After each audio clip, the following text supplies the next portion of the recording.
પૈસો જરૂરી છે જીવન માટે, પણ પૈસો સાધન છે, સાધ્ય નથી. અને પૈસો મેળવવા માટે પુરુષાર્થ જરૂર કરો પ્રામાણિકતાપૂર્વક, પણ પાપ શું કામ કરો છો? પૈસો તો પડ્યો રહેવાનો ને પાપ ભેગા હોવાના છે. કર્માનુગચ્છતિ જીવ એક. પૈસા માટે પાપ ન કરો, પૈસો જરૂર કમાવો. આજે બીજું વાક્ય જોઈએ, આજે બીજો સંદેશ જોઈએ કે પ્રામાણિકતાથી કમાયેલો પૈસો, પુરુષાર્થથી કમાયેલો પૈસો પણ યાદ રાખો સંગ્રહ માટે નથી, સદુપયોગ માટે છે. સંગ્રહ, પ્રતિગ્રહ એને આપણા ધર્મમાં પાપરૂપ ગણવામાં આવે, સંગ્રહ નહીં. તમે જુઓ, હાથ કોળીઓ લે, રાખી મૂકે, એમને પકડી રાખો. જો કોળીઓ પકડી રાખો, કોળીઓ મોંમાં નાખવાનું જ નહીં, પકડી રાખો. 1 દી 2 દી, અઠવાડિયું, 15 દી, મહિનો પકડી રાખો. શું થશે? પકડી ન રખાય. પામીએ ખરા, પણ પકડી ન રાખીએ. હાથ તરત મોંને આપી દે, મોંમાં કોળીઓ જાય એટલે ચાવવાનું ચાલુ કરે, પછી મોંમાં જ રાખી મૂકો. લ્યો તમે 1 દી 2 દી 15 દી, મોઢું હંગરી રાખે, આગળ પાસ ન કરે. શું થાય? અરે રાતના આમે તે હુતા પહેલા બ્રશ કરવું જોઈએ. મોઢામાં અનાજના કણો દાંતની અંદર ભરાયેલા રહે ને, એમાં દાંત હડે, દાંતનો દુખાવો થાય ને, એ દાંત કહેવાય દાંત બાકી. જ્યારે દુખે ત્યારે યાદ કરાવી દે.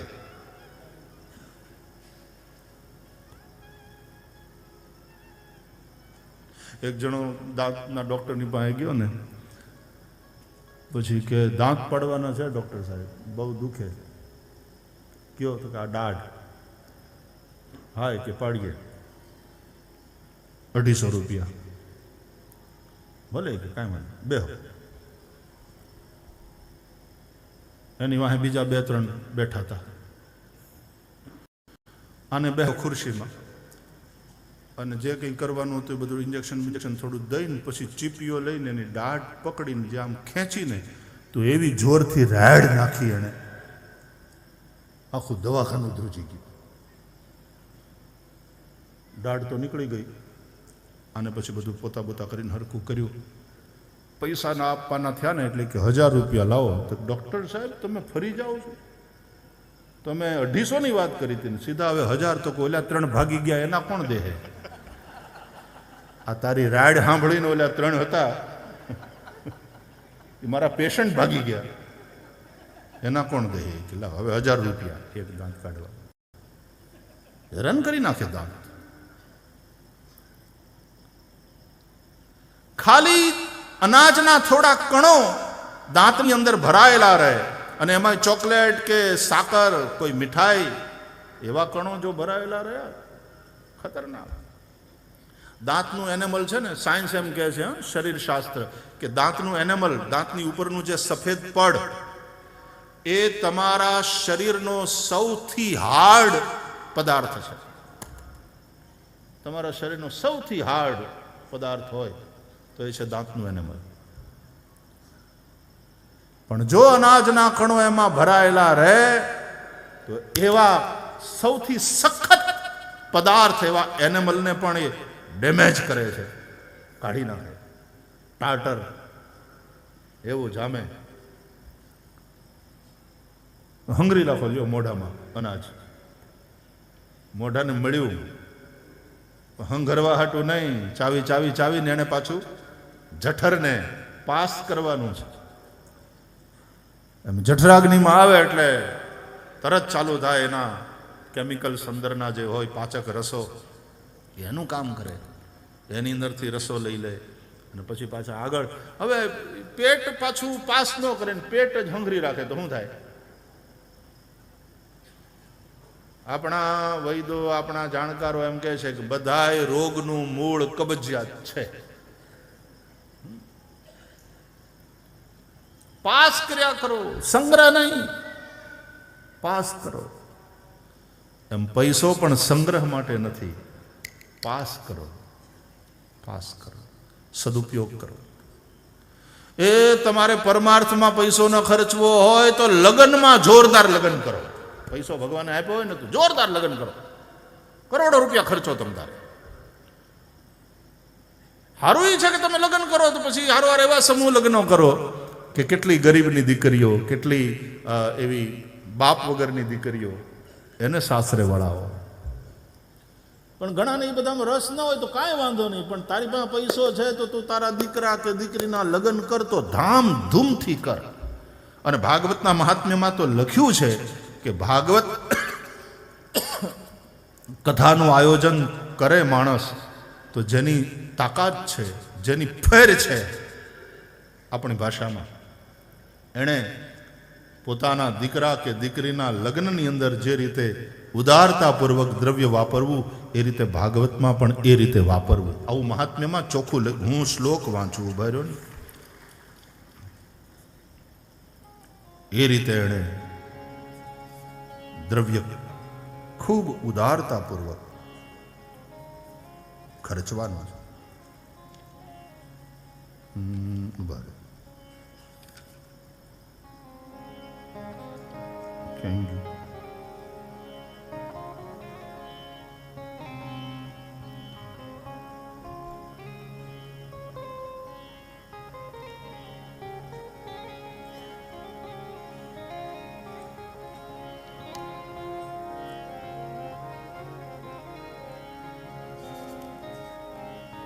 હવે અટાડે મળતું નથી મને. તમારે ભાગવતના મહાત્મ્યના 6ઠા અધ્યાયમાંથી શ્લોક ગોતી લેવો.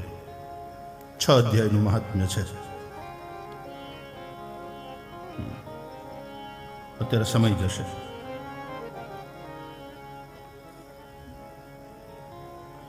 પણ લખ્યું છે, વ્યાસ ભગવાનની આજ્ઞા છે. વાપરવું શું કામ? કે તમારો સંગ્રહિત જે પૈસો છે એ તિજોરીમાંથી બારો નીકળે, તિજોરીમાં પડ્યો ન રહે.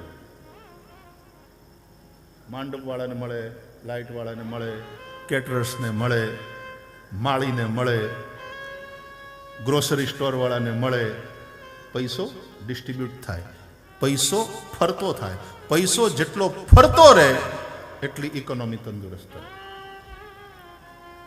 2 વસ્તુ હોવી જોઈએ. એક તો રક્ત વિકાર ન થવો જોઈએ, અને બીજું રક્ત ક્યાંય અટકવું ના જોઈએ. હે ને? હાર્ટ એટેક એટલે શું? કોલેસ્ટ્રોલના હિસાબે કોઈક ઠેકાણે આર્ટરી એકદમ બ્લોક થાય છે, બરાબર? અને એને કારણે રુધિરાભિસરણની પ્રક્રિયા ખોટકાય છે, બરાબર? એને કારણે એટેક આવે અને હાર્ટ એટેકમાં માણસ મરી જાય. લોહી બરાબર ફરતું રહેવું જોઈએ. મગજમાં એ પ્રમાણે કંઈ ગડબડ થઈ, ક્યાંક ક્લોટિંગ થઈ ગયું અને મગજમાં ક્યાંક અટક્યું અને બ્રેન સ્ટ્રોક આવે, લકવો મારી જાય શરીરનું અંગ. જેમ શરીરમાં લોહીનો વિકાર પણ ન થવો જોઈએ અને લોહીના પરિભ્રમણમાં બાધા પણ ઉત્પન્ન ન થવી જોઈએ, લોહી ફરતું રહેવું જોઈએ. બસ એ જ રીતે સમાજમાં પૈસો પણ વિકૃત ન થવો જોઈએ. બેઈમાનીનો પૈસો એ વિકૃત પૈસો છે, લોહી વિકાર નહીં. એમ વિત્ત વિકાર પણ નહીં હોવો જોઈએ. પૈસો નીતિ નો હોય, વિકૃત ન હોય. તમારી આવક, તમારી સમૃદ્ધિ, તમારી કમાણી વિકૃત ન હોય. રક્ત વિકૃત ન હોવું જોઈએ, લોહીનો વિકાર નહીં. વર્ણ એ વ્યવસ્થા છે, પણ આ ઊંચો ને આ નીચો આ વિકાર છે. એટલા માટે ગંગા સતી પાનુબાઈને કહે છે કે કાઢવો વર્ણનો વિકાર. આ વર્ણનો વિકાર છે. બ્રાહ્મણના ઘરમાં જન્મ્યો, તેથી જ જન્મવા માત્રથી કોઈ ઊંચો પોતાની જાતને માનવા માંડે, એ વિકાર છે.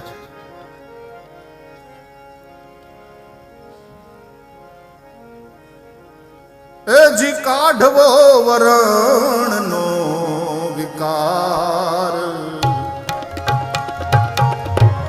ભક્તિ રે કરવી એને નિર્મળ રેવું ને, એ મેલવું અંતરનું અભિમાન,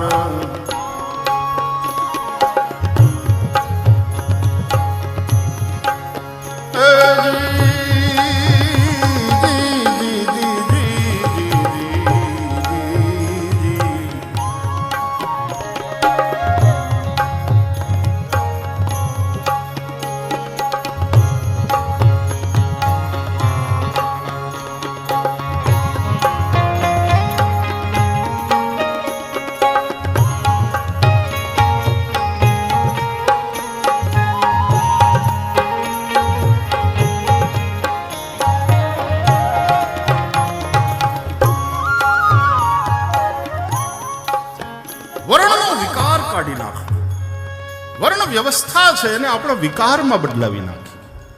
માત્ર જન્મથી આપણે માનવા માંડીએ કોઈને ઊંચો કોઈને નીચો, વિકાર. તો જેમ લોહીનો વિકાર ન હોવો જોઈએ, નહીં તો રોગ થાય, એમ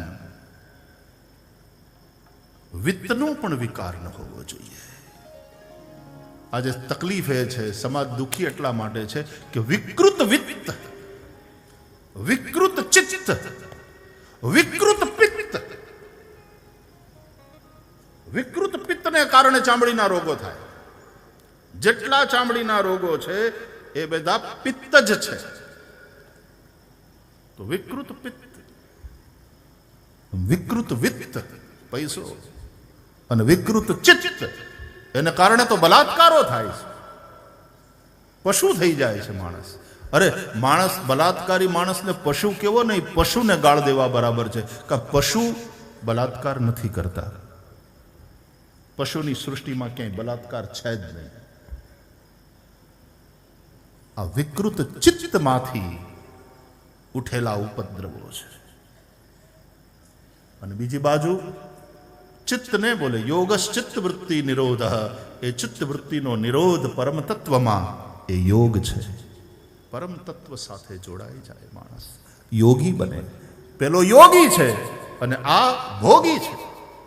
વાત ચિત્તની સ્થિતિની છે. વિકૃત છે કે સંસ્કૃત છે. તો ચિત્ત પણ વિકૃત ન હોય, સંસ્કૃત હોવું જોઈએ. વિત્ત, તમારો પૈસો પણ વિકૃત ન હોવો જોઈએ. અનીતિ સે ધન હોત હૈ બરસ 5 અરુ 7, તુલસી 12 બરસ મેં જડા મૂલ સે જાત. આપણે ત્યાં ગામડાના લોકો એમ કે પોદળો પડે ને તો પછી ધૂળ લીધા વગર ન જાય. પોદળાને ઉપાડો એટલે પોદળો તો જાય, એની હારવાર ધૂળે લેતો જાય. એમ અનીતિનું તમારા ઘરમાં આવશે, ઈ તો જશે જ, પણ હારવાર થોડું પરસેવાનું કમાણા હશો એને ખેંચીને લઈ જાય. વિકૃત ચિત્ત ન હોય, વિકૃત વિત્ત ન હોય, વિકૃત પિત્ત ન હોય, સ્વસ્થ રહો. અને બીજું કે વિકાર ન હોય એની સાથે સાથે સંગ્રહ નહીં. નીતિનું હોય ધન, એનો પણ સંગ્રહ ન કરવો. હવે તો બહુ ઓછું દેખાય ને, તમને જોયું રહોળી થતી ગણે, અને રહોળી થાય એટલે એવું કદરૂપું થઈ જાય શરીર, બહુ ખરાબ લાગે. બધાય પૂછે આ શું થયું? એમ પૈસાનો સંગ્રહ, રૂપિયો છૂટે જ નહીં, હાથ લાંબો થાય જ નહીં, પોતાને માટે વાપરે નહીં. સંગ્રહ, માત્ર સંગ્રહ. યશ, ભોગ અને નાશ, ધનની આ 3 ગતિ શાસ્ત્રોમાં વર્ણવી છે. યા તો યશ કમાઓ, હારે માર્ગે વાપરો, ગરીબો માટે વાપરો, યશ કમાઓ. યા તો તમે પોતે ભોગવો, પોતે તો લહેર કરો, રૂપિયા તો વાપરો. યશ, ભોગ, અને નહીં તો પછી નાશ તો નક્કી છે. કાં તો એક દી પૈસો તમને છોડીને વયો જાય, અને જો પૈસો તમને છોડીને નહીં જાય તો એક ને એક દિવસ આપણે તો એને છોડીને જવું જ પડશે. एक दिन ऐसा आएगा कि धन को छोड़कर हमें जाना पड़ेगा. सब यही रह जाएगा. धनानि भूमौ पशवश्च गोष्ठे भार्या गृहद्वारी जना स्मशाने देहश्चितायाम परलोक मार्गे कर्मानुगो गच्छति जीव एकः. શું અદ્ભુત શાસ્ત્ર વચનો છે. નાશ તો નક્કી છે. તો યશ, ભોગ અને નાશ આ ત્રણ ગતિ છે ધનની. તો ડોંગરે બાપાનું બીજું વાક્ય, સંપત્તિ સદુપયોગ માટે છે, સંગ્રહ માટે નથી. મોઢું સંગ્રહી રાખે તો મોઢું બગડશે, પેટ સંગ્રહી રાખશે તો પેટ બગડશે. હરે